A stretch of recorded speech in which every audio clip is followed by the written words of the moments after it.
Hello दोस्तों, स्वागत है आप सभी का मेरे YouTube चैनल SWS क्लासेस में, जहां आज हम सभी समाकलन चैप्टर के एक ऐसे टॉपिक की बात करेंगे जो कि बहुत ही इम्पोर्टेंट है। इससे क्वेश्चन बोर्ड परीक्षा में हो, क्लास 12th के एग्जाम में आता ही आता है। खंडसा समाकलन टॉपिक का नाम है, खंडसा समाकलन। तो अब इंटीग्रेशन बाय पार्ट्स इसको इंग्लिश में बोलते हैं। तो इस टॉपिक में जो हमारा एक फॉर्मूला है उसको डिस्कस करेंगे। उस फॉर्मूले का यूज हम कैसे करेंगे, सम्स जब सॉल्व करेंगे, सवालों को लगाएंगे तो उस फॉर्मूले का यूज कैसे करते हैं उसके बारे में जानेंगे। तो हमारा जो पहला फॉर्मूला है इसमें दे रखा है, फॉर्मूला एक ही समझाएंगे, इसमें इसी फॉर्मूले का यूज करते हैं। लेकिन इस फॉर्मूले का यूज कैसे करते हैं ये भी ध्यान से समझना है।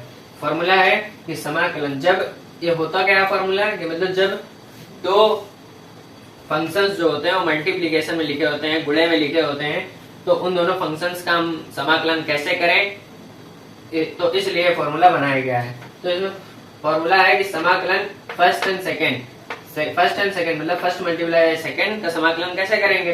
तो इसमें क्या करते हैं कि पहला जो होता है उसमें एक वैल्यू जो एक फंक्शन जो पहला फंक्शन होगा उसको बाहर कर देंगे, दूसरे फंक्शन का समाकलन कर देंगे। फिर क्या करेंगे, साइन माइनस का साइन लगाएंगे बीच में, फिर समाकलन का साइन लगाएंगे। फिर उसमें क्या करते हैं, जो पहला फंक्शन जिसको मानते हैं उसको पहले फंक्शन का हम फिर करते हैं डिफरेंशिएशन। फिर जो सेकंड फंक्शन का हमने समाकलन पहले भी किया तो इसमें भी सेकंड फंक्शन का समाकलन करते हैं, फिर पूरे का समाकलन कर देते हैं। यहाँ पर हमने कर्ली ब्रैकेट का यूज किया है इसको, फिर उसके बाद यहाँ dx लिखा हुआ है। इसका मतलब है कि पूरे का समाकलन करेंगे। फॉर्मूला क्या बना कि फर्स्ट जो करते हो या as it is first, as it is second का इंटीग्रेशन, बीच में माइनस का साइन आएगा, फिर उसके बाद इंटीग्रेशन का साइन, फिर फर्स्ट का डिफरेंशिएशन एंड सेकंड का इंटीग्रेशन, फिर ऑल गए कंप्लीट पूरे का समाकलन या इंटीग्रेशन। तो अब इस फॉर्मूले को यूज कैसे करेंगे, इसके पीछे एक रूल है जिसको बोलते हैं आइलेट रूल। क्या बोलते हैं, आइलेट रूल, जिसमें आई का मतलब होता है इनवर्स ट्रिग्नोमेट्री फंक्शंस। आई का मतलब क्या होता है, इनवर्स ट्रिग्नोमेट्री फंक्शन। कौन कौन से फंक्शन होते हैं, जैसे sine inverse x and cos inverse x, tan inverse x, ऐसे ही etc। tan inverse x, sec inverse x, cosec inverse x, cot inverse x, ऐसे sin इनवर्स मतलब इनवर्स ट्रिग्नोमेट्री फंक्शन में फंक्शंस आते हैं। तो इसका मतलब ये सबसे पहले है, तो इसका मतलब है कि अगर जब किसी सम्स में इनवर्स ट्रिग्नोमेट्री फंक्शन एक दे रखा है, एक फंक्शन इनवर्स ट्रिग्नोमेट्री का होगा और दूसरा फंक्शन अगर जैसे हमने log का मान लिया, log का होगा, तो हम जो फर्स्ट मानेंगे, जो फर्स्ट फंक्शन जो मानेंगे वो इनवर्स ट्रिग्नोमेट्री फंक्शन का मानेंगे और जो सेकंड नंबर मानेंगे उसको log का मानेंगे। ओके, तो आइलेट के रूल में फर्स्ट नंबर इनवर्स ट्रिग्नोमेट्री का आता है, तो इसलिए इनवर्स ट्रिग्नोमेट्री फर्स्ट नंबर पर होगा। उसके बाद सेकंड नंबर पे है लॉगरिथम फंक्शन, लॉगरिथमिक फंक्शन। तो लॉगरिथमिक फंक्शन क्या होता है, जैसे log base ex and comma में log base ax and etc, ऐसे ही log के फंक्शन हो जाते हैं। उसके बाद जो हमारा थर्ड नंबर पे आता है वो है अलजेब्रिक फंक्शन।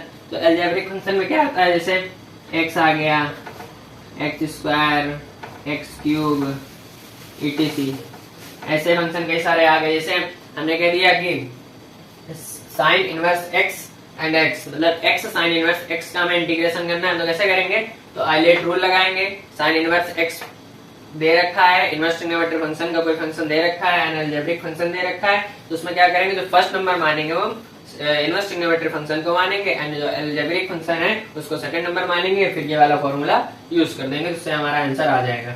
एंड उसके बाद जो है फोर्थ नंबर पे है वो ट्रिग्नोमेट्री फंक्शंस है। ट्रिग्नोमेट्री फंक्शन क्या होते हैं, sine x, cos x, tan x, sec x, ऐसे कई सारे जो sec x, cosec x, cot x, 6 जो फंक्शंस होते हैं ट्रिग्नोमेट्री के, ये हो जाएंगे। एंड एक लास्ट 5 नंबर पे है वो एक्सपोनेंशियल फंक्शन। तो एक्सपोनेंशियल फंक्शन क्या होते हैं, जैसे e की पावर x होता है, a की पावर x होता है, etc, ऐसे फंक्शन एक्सपोनेंशियल फंक्शन कहलाते हैं। तो ये जो आइलेट का रूल है इसके अकॉर्डिंग हम इस फॉर्मूले का यूज करते हैं। तो इस फॉर्मूले का यूज आपको समझ में आया होगा, मैं आशा करता हूँ कि आपको इस फॉर्मूले का यूज समझ में आया होगा। तो अगर वीडियो अच्छा लगा हो तो लाइक जरूर करें, कमेंट में अपने क्वेश्चन जरूर भेजें जिससे मैं आपके क्वेश्चंस का आंसर दे सकूं, और चैनल पर नए हैं तो चैनल को सब्सक्राइब जरूर करें। धन्यवाद।